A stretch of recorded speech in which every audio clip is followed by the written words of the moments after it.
یہ جو نیا آرڈیننس ہے یہ ایک تو انڈرمائن کرتا ہے پارلیمنٹ کی اتھارٹی کو، اور دوسرا جو 1973 کا کانسٹیٹیوشن ہے اس کی جو اسپرٹ ہے یہ اس کے خلاف ہے.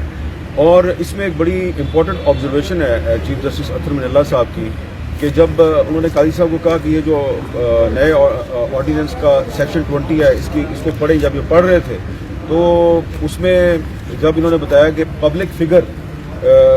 کا بھی اس میں ذکر ہے تو انہوں نے کہا پبلک فگر کو تو اعتراض ہی نہیں کرنا چاہیے کہ اگر اس پہ تنقید ہوتی ہے تو پبلک فگر کو تو اس پہ اعتراض ہی نہیں کرنا چاہیے. ایک تو یہ بڑی امپورٹنٹ چیز ہے. دوسری بات یہ ہے کہ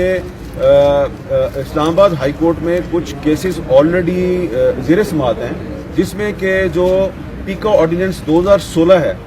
اس کے تحت جو ایف آئی اے کو کسی کو گرفتار کرنے کا جو اختیار ہے اس پر ابھی سماعت چل رہی ہے. اور اس آرڈیننس میں کہا گیا کہ جناب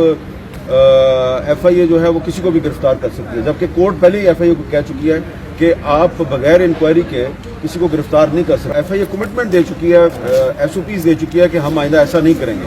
تو یہ جو آرڈیننس ہے یہ دراصل کچھ عدالتی احکامات کی بھی خلاف ورزی ہے، اور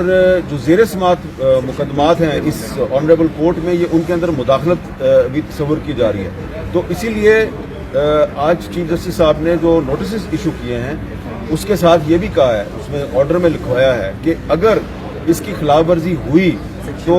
ڈی جی ایف آئی اے اور سیکٹری انٹیریئر کو بھی کہا گیا کہ وہ بھی رسپانسیبل ہوں گے. تو اب صرف ایف آئی اے جو ہے وہ رسپانسیبل نہیں ہوگی بلکہ وزیر داخلہ کے جو سیکٹری صاحب ہیں، ایکچولی تو وزیر داخلہ صاحب ہی ہوگا، ان کے سیکٹری صاحب ہو گئے، تو وہ بھی جو ہے اس میں ذمہ دار تصور ہوں گے. اور مجھے لگتا یہ ہے کہ یہ جو آرڈیننس جاری کیا گیا ہے یہ فروغ نسیم صاحب نے بغیر سوچے سمجھے جاری کر دیا ہے، اور انہوں نے اپنے اٹارنی جنرل سے مشورہ نہیں کیا، اور پتہ نہیں ان کو کس نے کہا تھا. YouTube پر گوگلی نیوز دیکھنے کے لیے youtube.com کی سرچ بار میں googly news T V type کریں. گوگلی نیوز کے پیج پر سرخ رنگ کے سبسکرپشن والے بٹن پر کلک کرنا نہ بھولیے. YouTube پیج پر اپلوڈ ہونے والی ویڈیوز سے باخبر رہنے کے لیے بیل آئیکن پر کلک کیجیے. آپ کو ہر نئی ویڈیو کے بارے میں نوٹیفیکیشن موصول ہو جائے گا.